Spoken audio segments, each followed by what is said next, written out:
सर्वोपनिषदो गावो दुग्धः गोपालनंदन पार्थवत्स सुधीर भोक्ता दुग्धं गीतामृतं महत्. So said arguably the most important philosopher from India, with the possible exception of Gautama Buddha, Adi Shankaracharya. This he said in his introductory verses to the Gita. The meaning is all the Upanishads constitute a cow. Lord Krishna is the milkman. Arjuna is the calf. Basically, cows give milk for calf. And the milk is Gita. That is Gita or Bhagavad-Gita is the essence of all the Upanishads. Upanishads, as we know, are the most important philosophical parts of the Vedas. Each Veda has its own Upanishads, multiple. Isha, Kena, Katha, these are the original Upanishads. Now, later things came. Anyway, that is another topic. So, Partha Vatsa, that is Arjuna is the calf. But who drinks that milk? That is very interesting. Sudhir Bhokta, he said. Wise people drink the milk of Gita, not the calf. That means Arjuna was basically an excuse to launch the philosophy of the Gita. It was not actually meant for Arjuna. It is for all the wise people. And so is the case probably with almost all major philosophical texts. Plato launches many of his things in his dialogues with, like his, disciples. Basically, Plato shows Socrates in dialogue, his master, with one person or two, but then the result is for all, or at least those who are interested in knowledge. Anyway, this is meant for the introductory course on ethics, Indian ethics, that we are having in many universities nowadays, both in India and abroad. And Gita is a very important segment, or perhaps the most important segment, perhaps I am saying, of Indian philosophy for various reasons.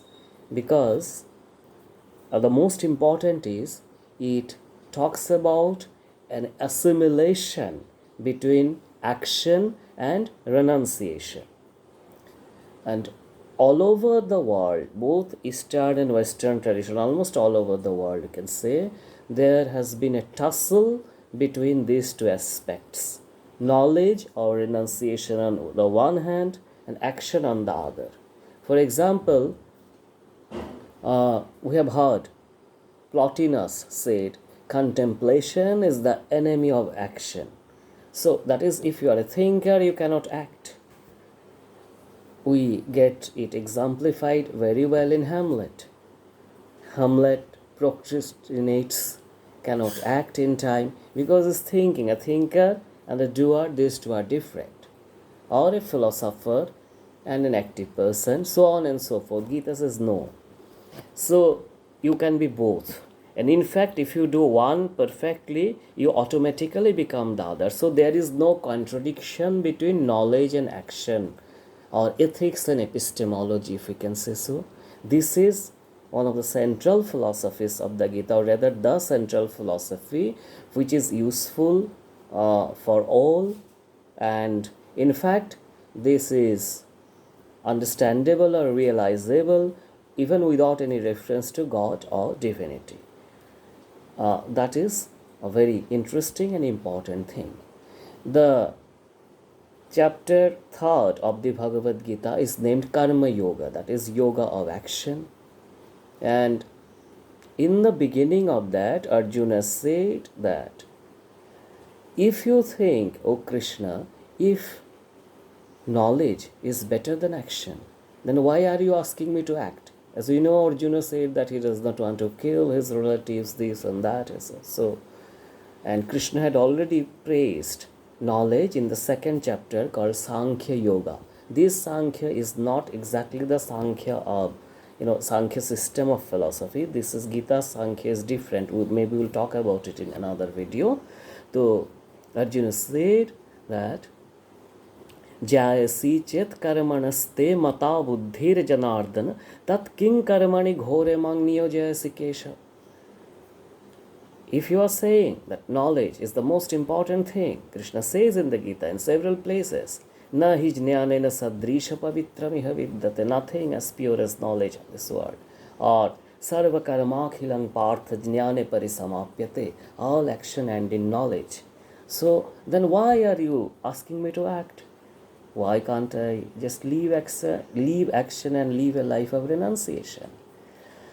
Then Arjuna continues, Vyamishreneva vakyena buddhing mohayasiva me tadeka vada nishchityang yena shreyaham apnua. That you are confusing me by saying that once you are saying knowledge is great, renunciation is great, and you are asking me to act, which are generally seen as contradictory to knowledge, and action, which is generally seen as contradictory. So there is a way. Then Krishna elaborates. That's it. Basically, there are two types of ways in the world for ultimate realization of self or whatever. One is the path of knowledge, another is the path of action.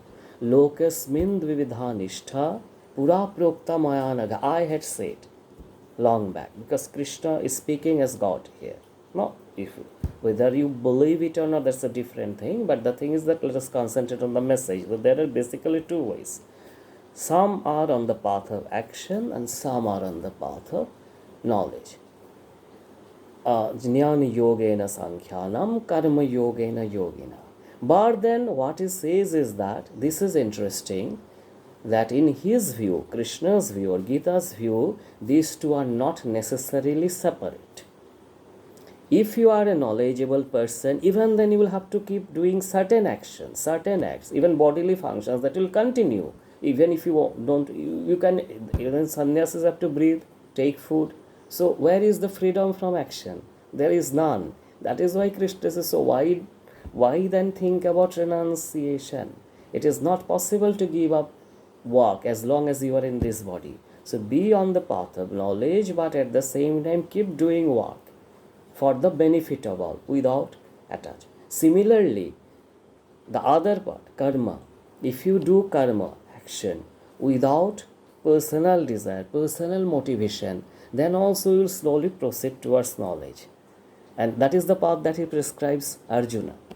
Karma yoga. Karma and karma yoga are not the same. All of us are doing several karmas, more or less, but we are not karma yogin because we are attached to the fruit of that action. So if we do a work without attachment to its consequences, but then again good work, sarva bhuta hite rataha. It is not that Gita endorses, violence, killing and all that. But it's a different kinds of ethics, and all means are exhausted.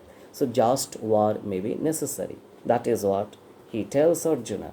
Now today, of course, things have changed, law, order, police, so we cannot literally follow that kind of thing, but figuratively, you can. That is, one can figuratively in the sense that if you want to be a philosopher, still you can keep doing things for the benefit of all. Loka sangraha. As Krishna says, yeah, and especially it is important for great people or people whom society look up to.